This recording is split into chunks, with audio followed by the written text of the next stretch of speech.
Magandang araw kapatid at panalangin kung nasa mabuting kalagayan kayo ngayon sa ngalan at presensya ng ating Panginoong Hesus. Marahil isa ka na rin sa mga napaisip kung relihiyon nga ba ang pagiging born again. At sa videong ito tatalakayin natin yan. Ano nga ba ang born again? Ang born again ay ni-mention ni Jesus Christ nang sagutin niya ang isang pariseo na pumunta at nagtanong sa kanya noong gabing nasa Jerusalem siya sa kasagsagan ng Passover at mababasa natin yan sa John chapter 3 verse 3. At ganito ang nakasaad. Sumagot si Jesus, "Tandaan mo ang sinasabi kong ito. Malibang ipanganak na muli ang isang tao, hindi niya makikita ang paghahari ng Diyos." Sa English translation ay ganito ang sinabi. Jesus answered and said to him, "Most assuredly I say unto you, unless one is born again, he cannot see the kingdom of God." Ano nga ba ang gustong sabihin ng Panginoong Hesus sa nabasa nating verse? Tingnan natin. Una, sa verse na itong makikita natin na hindi po religion ang born again. Walang nabanggit si Jesus Christ or saan man sa Biblia na relihiyon ang born again.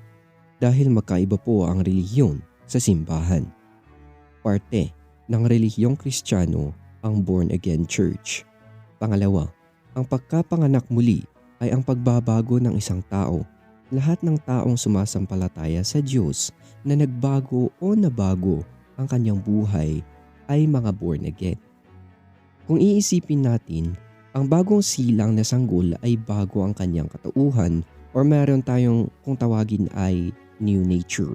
Ganyan din ang gustong sabihin sa atin ng Panginoong Hesus na dapat magbago tayo at dahil tayo'y naniniwala at sumasampalataya sa Kanya ay magkaroon tayo ng bagong katauhan or new nature. Kahit anong sekta o simbahan ka man napupunta o pumupunta kapag naniniwala ka kay Kristo ay magbago ka na at mangyayari lamang yon kung hahayaan mo siyang baguhin ka at i-guide ka ng banal na Espiritu. Sabi nga sa Corinthians chapter 5 verse 17, kahit kung nakipag-isa na kay Kristo ang isang tao, isa na siyang bagong nilalang.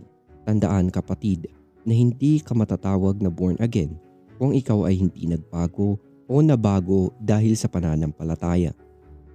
Pangatlo, ang representasyon na ikaw ay nagbago at binago na ng ating Panginoong Hesus at sa Kanya ka na magpakailanman ay ang water baptism na nabanggit sa John chapter 3 at pag-uusapan natin yan.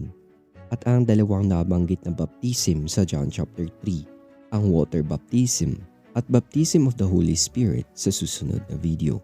Kahit kung gusto mo itong panoorin ay mag-subscribe ka na at i-on ang notification bell para updated ka sa lahat ng videos natin.